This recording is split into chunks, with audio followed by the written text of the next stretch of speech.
бисквитный торт жасайық. Бірінші алдымен бисквитін жасап алуымыз керек. Бисквит жасау үшін 150 грамм ұн, 150 грамм қант, 5 жұмыртқа. Менің жұмыртқаларым кішкентай, сондықтан мен бір жұмыртқа қосам. Егерде жұмыртқаларыңыз орташа үлкен болатын болса, 5 жұмыртқа жетіп жатыр.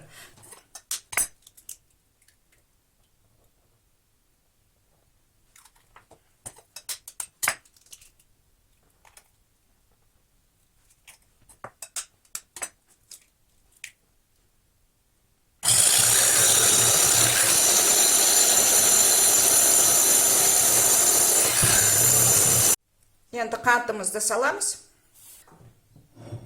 Кішкене түбіндегісін сарысына салып қоям.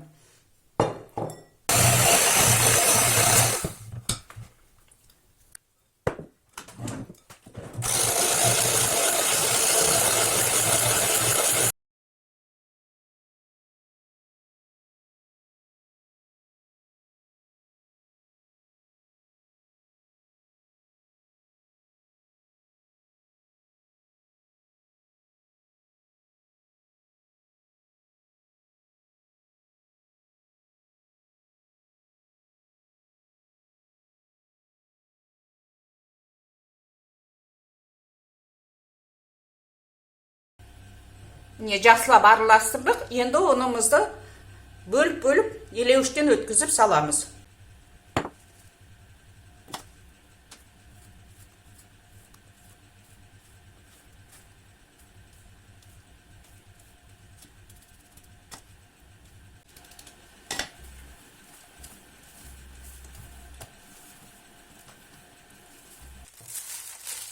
Түбін қағазға орап аламыз.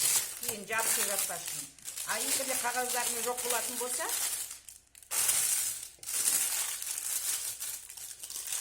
түбін майлап жібересіздер. Мына ыдыстың шет-шетін майлауға болмайды. Майласаңыздар, наныңыз көтерілмей қалады.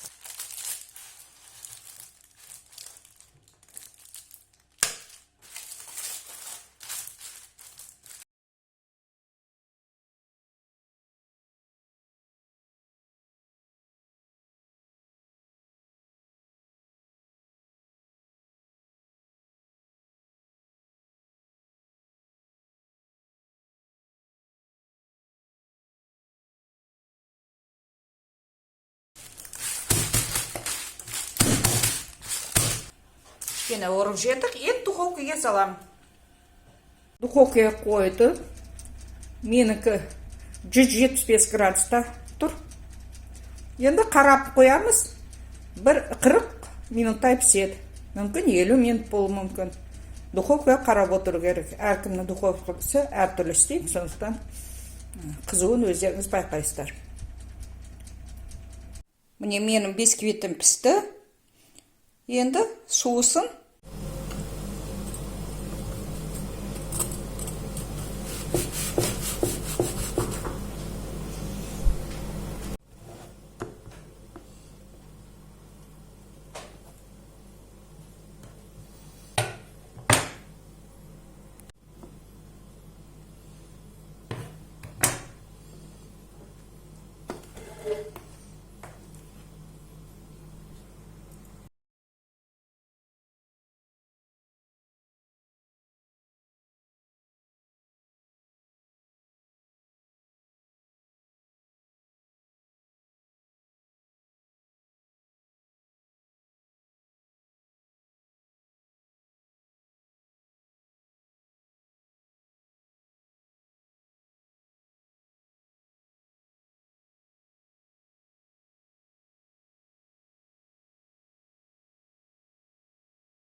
Үстін кокосовый стружкамен себем.